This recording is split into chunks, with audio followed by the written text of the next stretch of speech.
Hello dear students, मैं चैन sir इस channel पर आपका स्वागत करता हूं। ये जो है आपके इस चैप्टर से रिलेटेड आपके सेकंड वीडियोस है, सेकंड पार्ट्स है। फर्स्ट जो पार्ट्स में हमने जो है इस चैप्टर से रिलेटेड आपके जो आंसर ब्रीफ तक है जो उसके सॉल्यूशंस मैंने ऑलरेडी प्रोवाइड किया है। आपको अगर ये वीडियोस आपने नहीं देखा तो ऊपर आई बटन में, साथ ही साथ डिस्क्रिप्शन बॉक्स में भी उसका जो लिंक है आपको देखने को मिल जाएगा। तो चलिए हम जो है इस जो सेकंड पार्ट है उसको हम स्टार्ट करते हैं, जहां पर हम आंसर डिटेल वाले जो क्वेश्चन है उसके सॉल्यूशन देखेंगे। सो आंसर डिटेल में आपका फर्स्ट नंबर आता है आपका write short note on the Khilafat movements, the Nehru report, the Gandhi Irwin facts. तो मीन्स आपको इन तीनों के बारे में शॉर्ट नोट डाउन करने हैं। आप शॉर्ट क्या बोलेंगे, तीनों का जो है अगर नोट्स थोड़ा थोड़ा भी हम इंक्लूड करते हैं तो लंबा हो जाता है। चलिए देखते हैं आंसर। ए में आता है the sultans of Turkey was considered the Khalifa or the religious head of the Sunni Muslim around the world। में जो सुल्तान जो थे टर्की के, तो उनको जो खलीफा या फिर रिलीजियस हेड के रूप में सुन्नी जो मुस्लिम जो वर्ड है तो उनको पूरे वर्ल्ड के जो है उनको खलीफा के रूप में मानते थे। However, Turkey was defeated in the First World War and as per the term of the Treaty of the Sevres 1920, the British dismissed the Turkish Khalifa and last part of the Turkish Empire were taken away। Means जब first world war में जो Turkey जो है उसकी जो हार हो जाती है तो ब्रिटिश है वो खलीफा का जो पोस्ट है उसको ही डिसमिस कर देते हैं और जो टर्कीज का जो एम्पायर का जो अधिकांश जो पार्ट्स है, बहुत सारा जो पार्ट है उनको ब्रिटिश अपने अंडर कंट्रोल में ले लेते हैं। So this act by the British angered the Muslim population in India. Means ये जो एक्ट जो किया गया, खलीफा जो पोस्ट है उसको डिसमिस किया गया, उनके जो डिफरेंट जो पार्ट्स है टर्की के उसको ले लिया गया। तो उससे क्या हुआ, जो ब्रिटिश से अगेंस्ट मुस्लिम पॉपुलेशन हो गए और इंडिया में जो मुस्लिम जो लीडर थे जैसे डॉक्टर अंसारी थे, मौलाना अब्दुल कलाम आजाद थे, हकीम अजमल खां हैं, वो यहाँ पर इंडिया में स्टार्ट कर देते हैं Khilafat movement to mark their protest against the injustice done by to Turkey and to put pressure on Britain to protect the rights of the Khalifa. Means जो अब वो जो इसके अगेंस्ट में जो टर्की में जो इंजस्टिस हुआ था और जो खलीफा का जो पोस्ट है तो उसको प्रोटेक्ट करने के लिए ब्रिटिश के अगेंस्ट जो है मुस्लिम है वो इंडिया में प्रोटेस्ट स्टार्ट कर देते हैं। Gandhi ji and the leader of the Khilafat movements later join force to fight for swaraj और सेल्फ रूल। बाद में गांधी जी और जो खिलाफत मूवमेंट के जो लीडर है वो दोनों मिलकर स्वराज या फिर सेल्फ रूल के लिए ब्रिटिश के अगेंस्ट जो है स्टार्ट करते हैं मूवमेंट्स। देन सेकंड में हम देखेंगे नेहरू रिपोर्ट।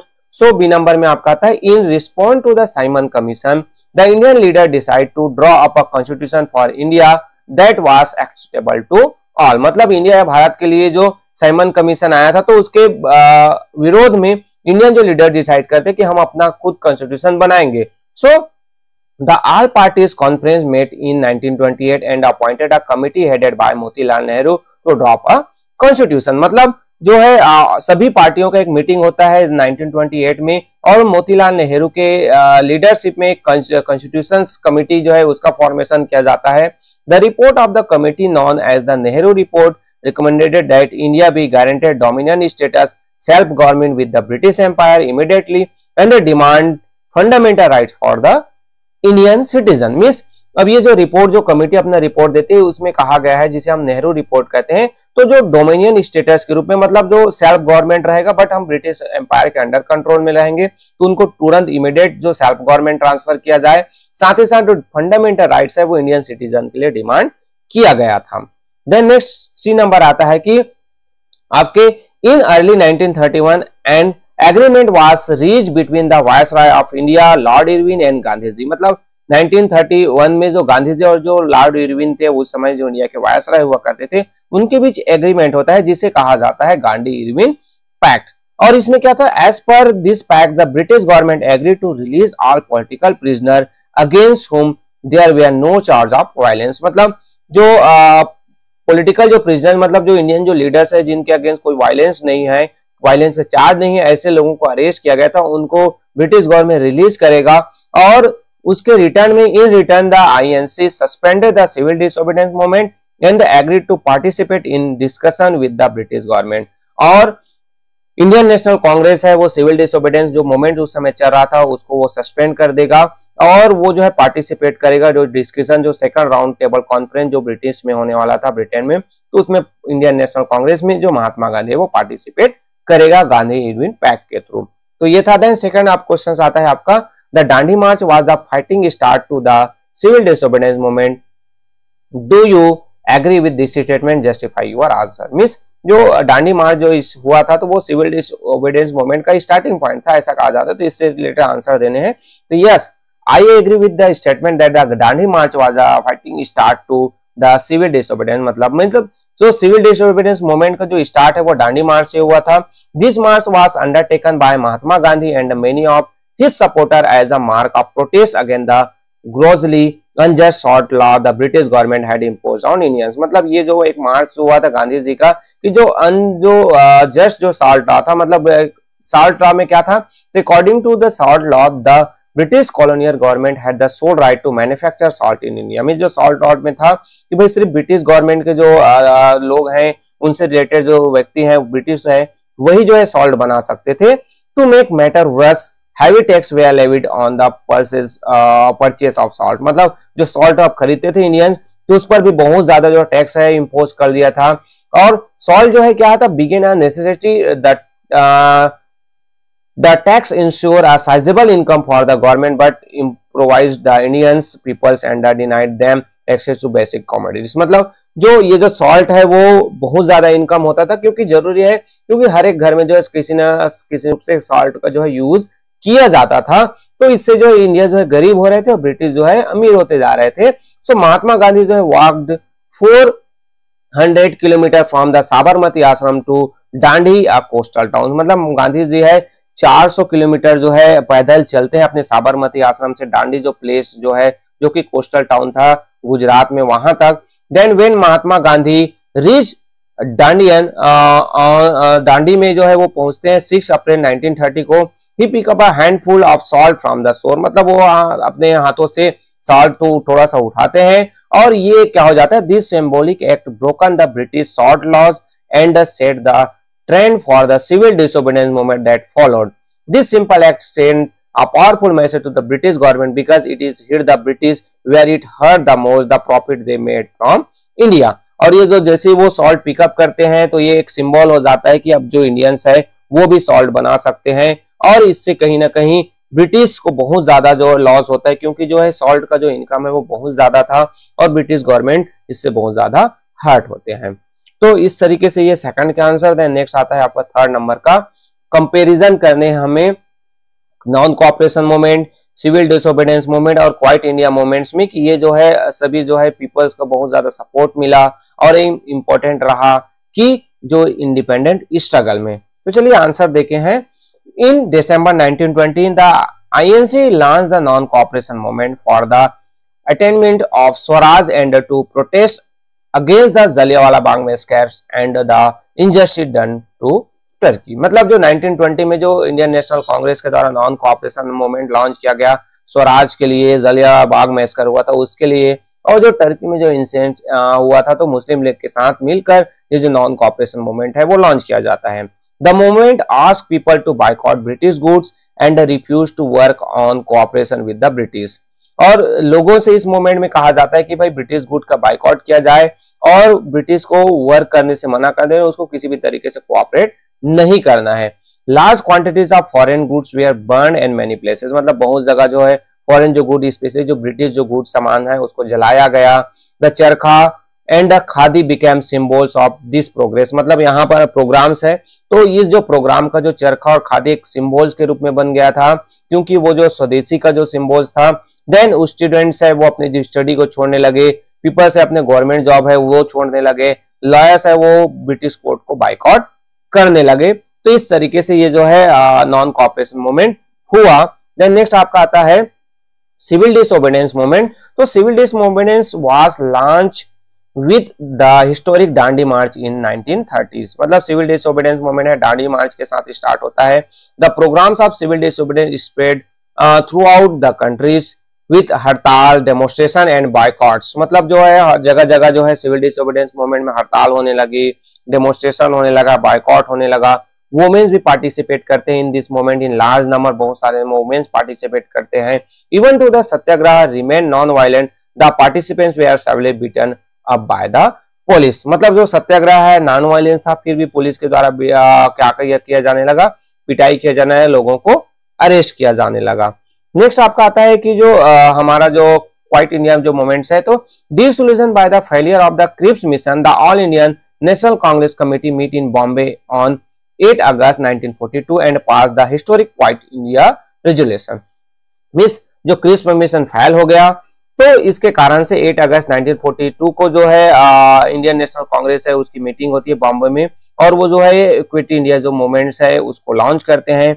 इसमें क्या था कि it's propose starting a mass struggle on non violent line on the widest possible scale under the leadership of Mahatma Gandhi. मतलब जो एक हम ऐसा जो मास स्ट्रगल लोगों को जितना ज्यादा से ज्यादा हो सके इकट्ठा करते हुए नॉन वायलेंट रूप से हम ब्रिटिश के अगेंस्ट क्या करेंगे, जो भी प्रयास हो सके, जो भी जो स्ट्रगल्स है नॉन वायलेंस होकर सत्याग्रह किया जाएगा। However before the INC could start the movement, Gandhiji and all members of the INC working committee were arrested, triggering protest, demonstration and a strike across the country। मतलब ये जो moments है start ही नहीं हुआ था, और गांधी जी और जो इंडियन नेशनल कांग्रेस के वर्किंग कमेटी के जो जितने भी मेंबर्स थे, जो लीडर्स थे, उन सबको अरेस्ट कर दिया गया। इससे क्या हुआ कि ये जो प्रोटेस्ट है और बहुत ज्यादा बढ़ जाता है, जगह जगह जो है डेमोन्स्ट्रेशन होने लगा, स्ट्राइक होने लगे, गवर्नमेंट जो है वो फायरिंग के आदेश देते हैं, लाठी चार्ज हो जाता है, लार्ज नंबर ऑफ जो है उनको अरेस्ट किया जाता है। और angered by the actions of the police and the government, people took to violence in many places. मतलब जो पुलिस के द्वारा लाठीचार्ज फायरिंग किया जा रहा है, तो उससे क्या हो गया कि इंडियंस है वो भी क्या हो गया, वायलेंट होने लगे। सो इससे इस तरीके से क्वाइट मूवमेंट से जो है लॉन्ग आगे चलते गया। Thus we can say that all the three movements mentioned above receive widespread support from the people of India। Means ये जो हम जो तीनों जो हमने देखा, तो कहीं ना कहीं इन सभी जो मोमेंट से कहीं ना कहीं जो पूरे जो इंडियन जो पीपल्स है उनका वाइड स्पेयर मतलब बहुत ज्यादा सपोर्ट मिला। Each of them also plays a unique and important role in freedom struggle. और जो तीनों जो है अपना यूनिक और इंपॉर्टेंट जो इंडियन फ्रीडम स्ट्रगल में रोल अदा करता है। तो ये आपके आंसर हुए। देन नेक्स्ट आता है आपका 4th नंबर का, Why did Netaji set up the Indian National Congress, evaluate the impact of the Indian National Army on the Indian nationalist movement? में नेताजी ने क्यों इंडियन नेशनल आर्मी का सपोर्ट उसका फॉर्मेशन किया और उनका इम्पैक्ट है वो इंडियन जो फ्रीडम स्ट्रगल में क्या पड़ता है। तो इसमें आंसर आप देखिए, While the INC was struggling against the British government in India, Netaji Subhash Chandra Bose decided to raise an army to fight the British। मतलब जो इंडियन नेशनल कांग्रेस है वो ब्रिटिश गवर्नमेंट के अगेंस्ट स्ट्रगल कर रहे थे, उनको सफलता नहीं मिल रही थी, तो नेताजी सुभाष चंद्र बोस डिसाइड करते कि मैं एक आर्मी बनाते हैं और आर्मी के थ्रू ब्रिटिश को हम यहाँ से भगाएंगे।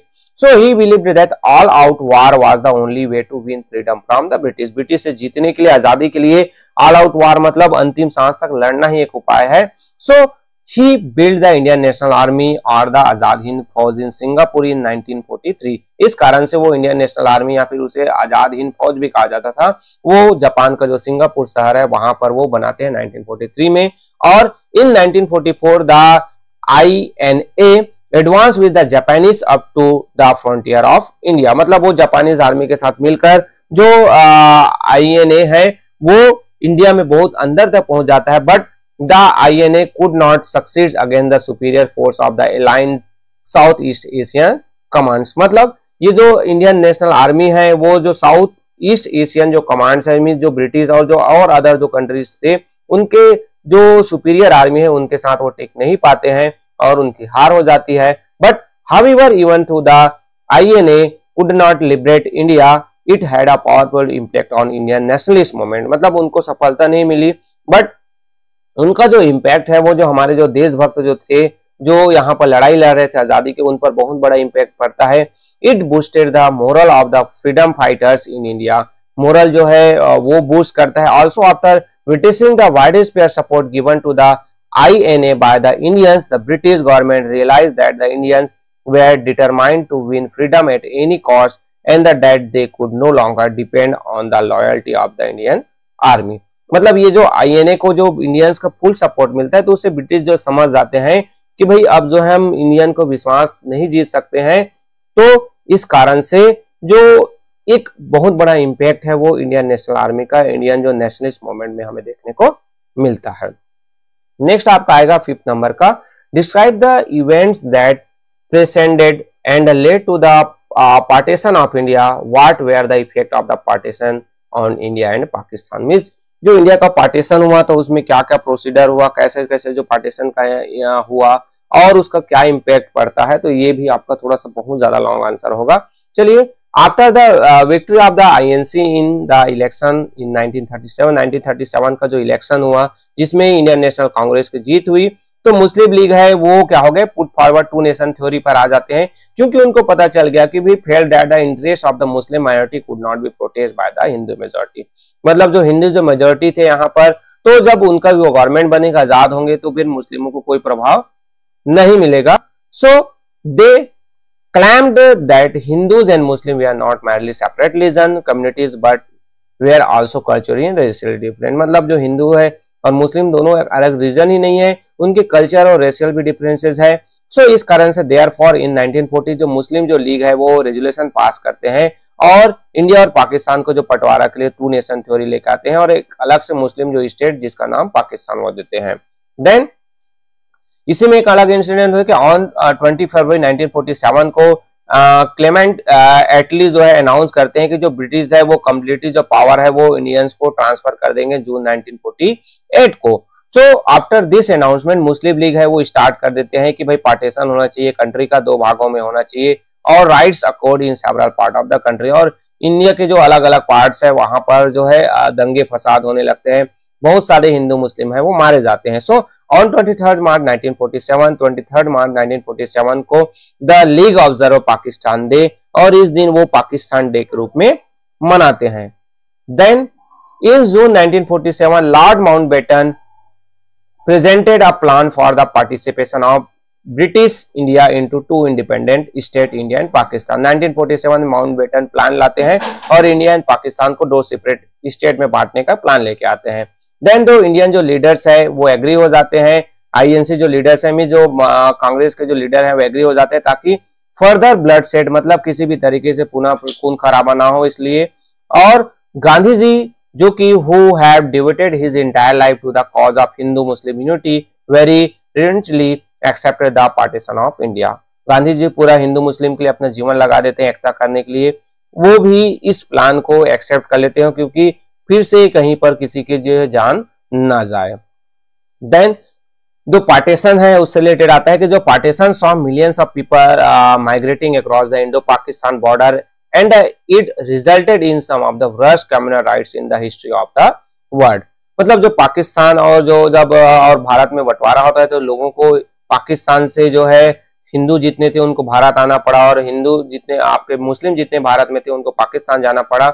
इससे जो है फिर से जो लोगों को डिस्प्लेस होना पड़ा, लाख्स ऑफ पीपल्स के लाखों जो लोग हैं वो मारे जाते हैं, बहुत सारे जो लोग हैं वो डिस्प्लेस हो जाते हैं, घर जो है तोड़ा जाता है, लोग जो है उनकी जमीनें हैं उनके काम काज है सब छीन जाते हैं।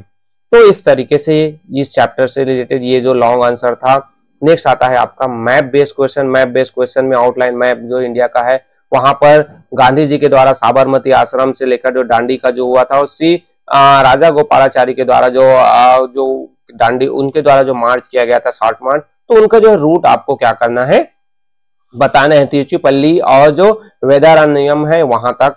तो आंसर में आप देखिए मैप में आपका यहाँ आता है साबरमती से ये दांडी जो प्लेस है वहां का, और यहाँ पर आप देख रहे हैं तिरुचिरापल्ली से वेदारण्यम। तो ये आप जो है दोनों जो प्लेस है वो आप जो यहाँ से नोट डाउन कर सकते हैं, ऐसा बना सकते हैं। नेक्स्ट आपका इसी में बी नंबर आता है कि आउटलाइन मैप में इंडियन जो सब कॉन्टिनेंट है वो 1935 में कैसा दिखता था और जो इंडियन जो नेटिव स्टेट है उसको आपको फाइंड आउट करने पहचानने हैं। तो चलो मैप में आप देखेंगे तो आपको दिखेगा कि ये जो आपको नजर आ रहा है ये पूरा जो मैप है वो आपका क्या है 1935 का है, आपके बुक्स में है। और ये जो आपको ग्रीन कलर में नजर आ रहा है ये सभी आपके क्या है नेटिव जो स्टेट्स है वो आपको इंडियन या फिर जो नेटिव स्टेट आपको नजर आ रहे हैं। तो इस तरीके से इस चैप्टर से रिलेटेड आपके जितने भी क्वेश्चन थे उसके सॉल्यूशंस मेरे द्वारा प्रोवाइड किया जा चुका है। होपफुली ये वीडियो आपके लिए हेल्पफुल होगा। अगर वीडियो हेल्पफुल है तो वीडियो को लाइक जरूर कीजिए, अपने क्लासमेट के साथ शेयर कीजिए। कुछ डाउट्स है कुछ प्रॉब्लम है तो आप मेरे से कॉन्टैक्ट कर सकते हैं। और चैनल पर नए हैं और चैनल को अभी तक आपने सब्सक्राइब नहीं किया तो सब्सक्राइब भी कर सकते हैं ताकि इसी तरीके से हेल्पिंग वीडियो आपको भी मिलता रहे। Okay, thank you.